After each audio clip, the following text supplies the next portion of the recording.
Welcome to Right on Track. I am your host, Dianna Bolen. Today's guest is Nancy Clan-Morin. Nancy has published 3 books, beginning with her collection of 11 short stories, Like Flies on the Patio is the name of it. And then after a good deal of foot dragging, she penned her first novel, The Clock of Life, a thought-provoking, award-winning, coming-of-age story of friendship and struggle at a time in history when American protests changed the status quo. Sounds like these days.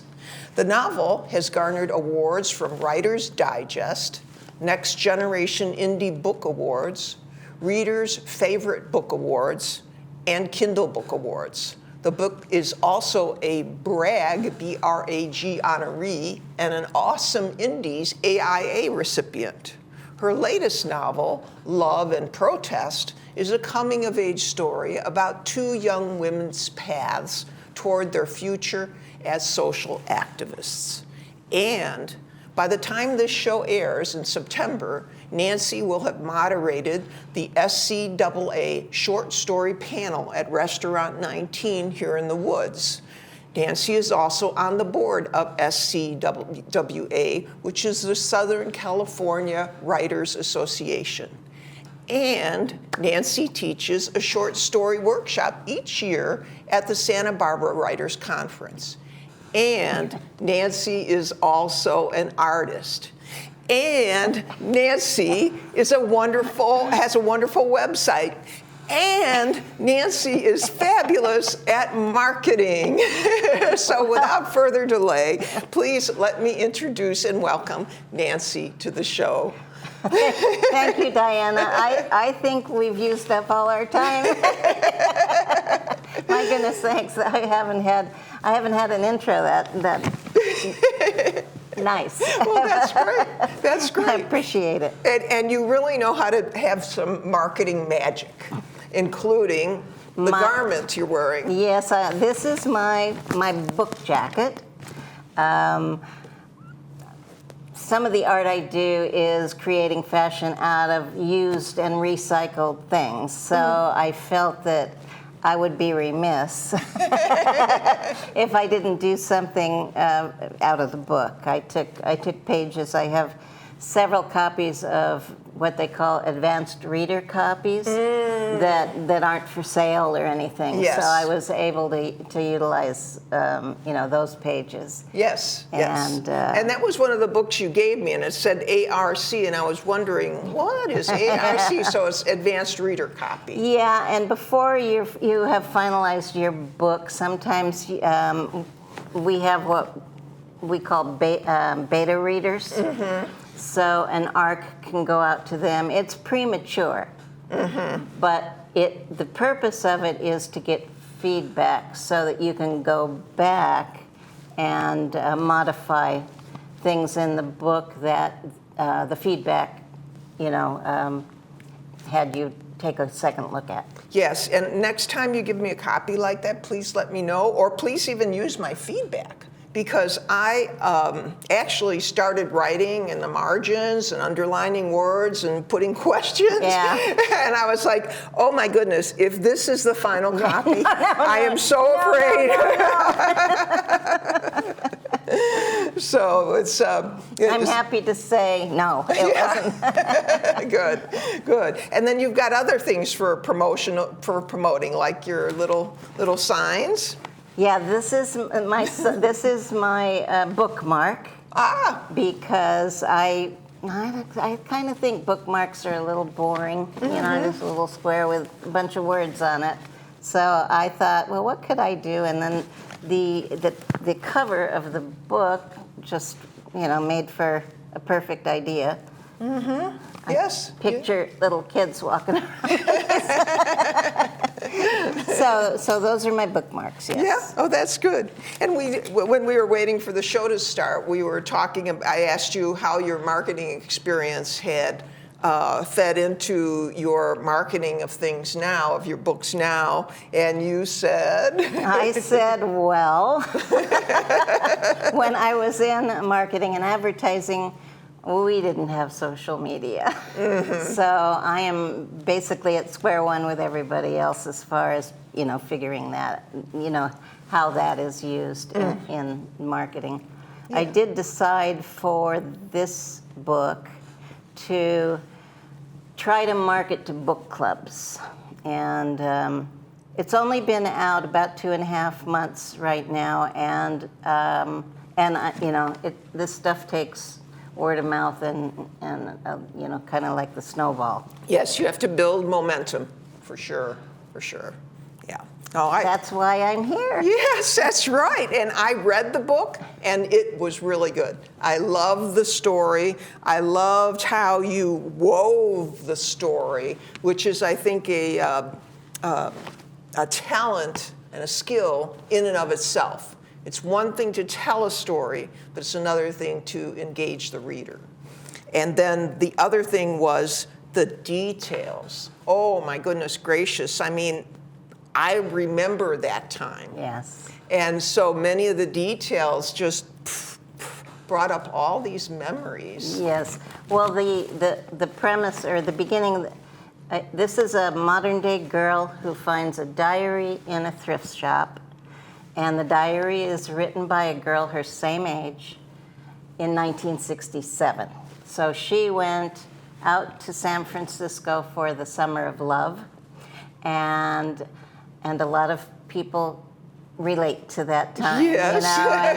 And the hippie and the Haight-Ashbury and stuff. So that particular aspect gives people of a certain age a bit of nostalgia. Yeah, I almost wore my tie-dye today, but I thought just a bright pink would be. And then, of course, the modern day girl, through circumstances that you have to read, she gets very involved in the diary. Yes. It affects her, and she ends up finding a cause she's passionate about, and that becomes the Black Lives Matter movement. So we've got 52 years apart, two people coming of age and finding their voice in social activism. Yes. And so both books, actually, Clock of Life and Love and Protest, both deal with social activism. Yeah. Was that an accident?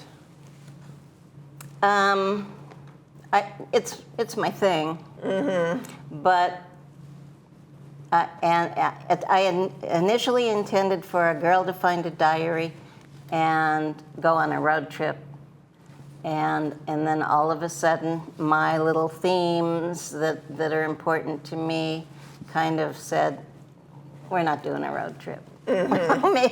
Maybe in our mind it can be a road trip. So that's I hadn't started it to bring in the same themes, but I certainly did. Yes. And that's not unusual for an author to bring in what's dear to the heart. Yeah. And social activism is an important thing that's not ever going away. I would hope. That's all. And by the way, even in a retirement community, you can be socially active. Yes. And I just made a list, opportunities for social activism here in Laguna Woods, community bridge builders, the Foundation of Laguna Woods, Meals on Wheels, Good Neighbor Initiative, which is also from the foundation, the Concerned Citizens Club, and various political clubs. Yes. Yeah. And those are just a few. Yes. Thank you for doing that. So I wanted to. So you talked about. First I'll start with Kip Dawson. Okay, could you give us the story behind Kip Dawson and also the character in your book? In doing research about the movement back in 1967, there was a group called the Spring Mobilization to End the War in Vietnam, which is quite a mouthful. So it's shortened to MOBE, M-O-B-E. So I was researching that, and I kept coming across this name, Kip Dawson. And then I found out it was a 20-year-old girl, and she was the executive director of MOB on the West Coast. So I was reading about the whole, how they put this, one of the biggest marches, marches, and they had over 60,000 people attend the event, and I'm going 21-year-old. So yeah, and when there's no internet, you can't just send out an email. Right. So I contacted her. I don't remember how I found her. I think Facebook or something. So I messaged her, and I said I'm doing a book, and I'd just like to ask you some questions, because I too was like, well, did you have an office that you met at? Did you get paid? How did you get word out if there, weren't phones? So she got back to me, and she answered some of the questions. Like, no, we didn't have an office. We met at the Cafe Mediterranean, or we met at Jerry Rubin's house, or we met at Abby Hoffman's house. And I'm going, oh, thank you. Oh, thank you. That's in my book. So anyway, we kept in contact for the duration, and I sent her a copy, and she got back to me, and I was pretty happy about her response. She said, I can't believe you got it so right on. Yeah. And what about the character? In the book, I have a character named Kate Larson, as an homage to Kip Dawson. And I patterned her after Kip. Yes, and you even acknowledged Kip because some of her sayings were incorporated into your book. And, yes. And I asked her permission. Yes. If I could. Good. Yep. Yeah. No, that was wonderful, because in reading the book, there were certain statements that stood out to me. Yeah. And I'm glad to hear. I'm guessing that some of those were Kip Dawson's statements. Yeah. No, that's good. So let me ask you. This is more about book publishing. Did you have an editor at some point? I had an editor in my critique group. I see. And I did not. I don't have the wealth to pay, $4,000 and that kind of stuff. So I did heavy Grammarly run-throughs, and I did, and like I say, the gal in my critique group, was good. Oh, that's good. That's very important. And that's, it takes a community, which is another thing about social activism, a point that you make in the book, which is you can find a new community of like-minded people when you engage in social activism. And the whole idea that everyday regular people can make a difference for the better. Yes, that's right. You don't have to be a politician or an elitist or corporate. Everyday people can make a difference. Yes. And actually, research shows that having a sense of belonging, a sense of community, and a sense of your unique purpose is a way to combat anxiety and loneliness. So there you go. See? Yeah, good Another stuff. reason to read the book. Yes. So what about courage to take action? I think that's an underlying theme in your book. Courage to take action even if you don't know where you will end up. Yeah, and also I think that runs through the clock of life also, and it's just I'm feeling these young people when I'm writing, and young people. a lot of young people have courage. Yes. So it's not, my books aren't any kind of the hero's journey or anything when they're questing for something, but I think it's more of what they do with the circumstances that hit them, you know, and how they can turn that around. Yes. Well, and you kind of turned things around for yourself, because there was a quote on your website about foot dragging from being a short story writer to writing the first novel, Clock of Life. Yes. So that must have taken courage to write that novel. Or how was it that you overcame the well, foot it dragging? was, there's a short story in Like the Flies on the Patio. And I was at a conference, writer's conference, reading an excerpt, and the teacher says, so what are you doing for the next 4 years? Because that's not a short story, it's a novel. Oh. And I went, I only write short stories. I didn't feel like I was, well, I guess scared. Or not interested. And Which is probably a version of scared. So he planted a seed that took at least a year to grow. And one day, and maybe I couldn't think of another short story to write or something like that. And I thought, well, maybe I can give it a try. Yeah. And that's how it happened. Yes, yes.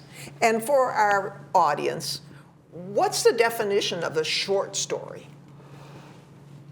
A short story is generally one incident. You know, something that, or one location, something that takes place, maybe even, just one incident, usually. And, you know, then you break the rules, but Oh, and you said 300 words. Well, a book is, no. A short story is, you know, in the vicinity of 12 pages. Oh, I see. So a book is 300 pages plus. Oh, got it. I got it that's a lot reversed. of, Yeah. But when you're writing a short story, you just don't go on and on about an idea, because the economy of words in a short story are so important. And you just have to go back over each sentence and try to rewrite it better. Try to make it more vivid, more colorful, and or more scary. Yeah, or more concise, though, also. It's like hit the yeah. nail on the head. I know in the beginning, I would go back and you go to find, and I used the word that. They didn't know that, blah, blah, blah, blah. And boy, I had it in there a lot.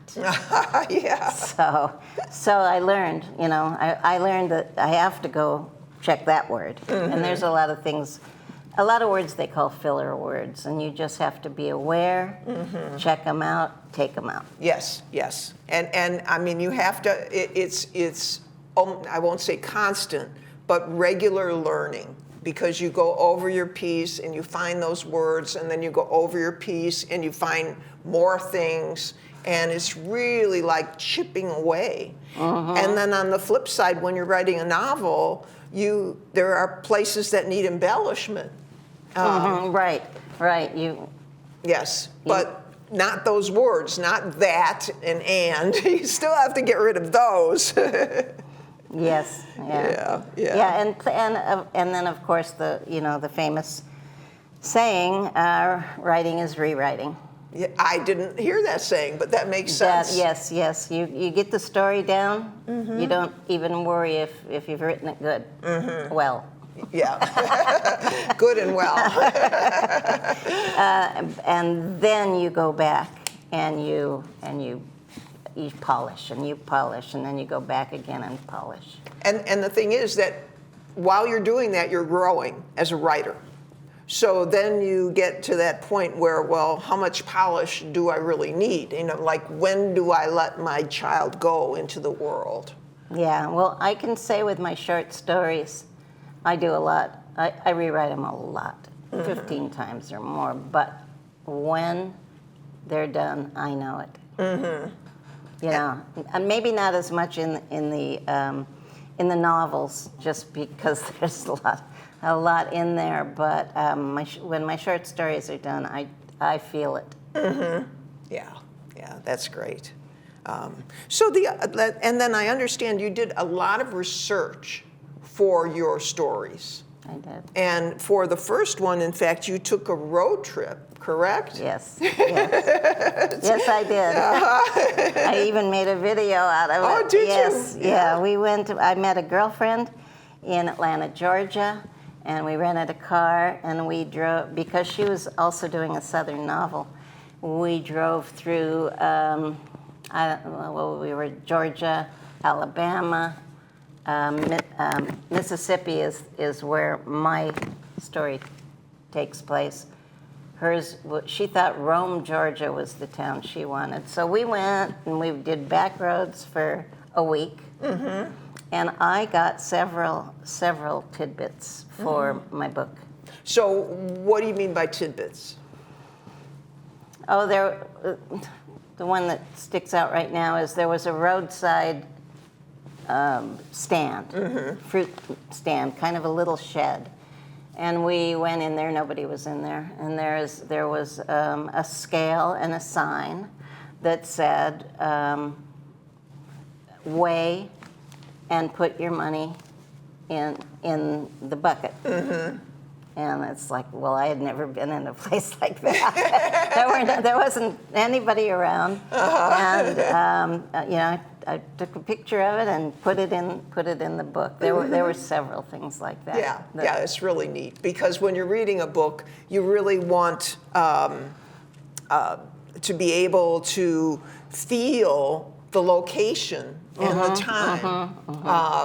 Because, I mean, in some ways, I think we all want to be transported by a book. And so having those tidbits. Plus, I was unsure if a town, I had made the town a town of 5,000 people. I didn't know if it would have a hardware store and a pharmacy, and you know, I didn't know that. So going through these towns gave me the knowledge of how to, you know, that this was possible, or I might have increased the number of people that were in the town. Yeah, so rather than just imagining what it was like, Yes. you could really understand what it was like. Yes. Yeah. So is there like the self that has written two books, or three if you count your short stories, and the self that was starting out, is there any advice that you would give to your old self? It's hard. And but the thing is, if you don't give it up, don't throw it in the drawer. Just make it better. That's the whole rewriting thing. Just make it better. If something doesn't work, throw out 20 pages. Yeah. Or maybe they'll work towards the end. And some good sentences are in there, so you can use those in another place. But I think for me, the most important thing is keep going. Yeah. Because I know I hear about people who, I've got 3 novels in my drawer, and I just encourage anybody with 3 novels in their drawer to pull one out and make it better. Yes, yes. And so how did you know that Love and Protest was done? I felt it. Yeah. Yeah, and I had taken it, as far as the ending, I had taken it to the end. There wasn't any more. Yes, yeah, and surprise ending, that's all I'll say. No spoiler alert other than that. Which made it very good. So anyway, well, that concludes another episode of Right on Track, brought to you by the Publishing Club of Laguna Woods. Look for this show on Mondays at 10:30 a.m. and Thursdays at 4:30 p.m. right here on TV6. Thanks, Nancy. Thank you. And the staff here at TV6. May you follow your dreams with passion, persistence, and faith. See you again soon.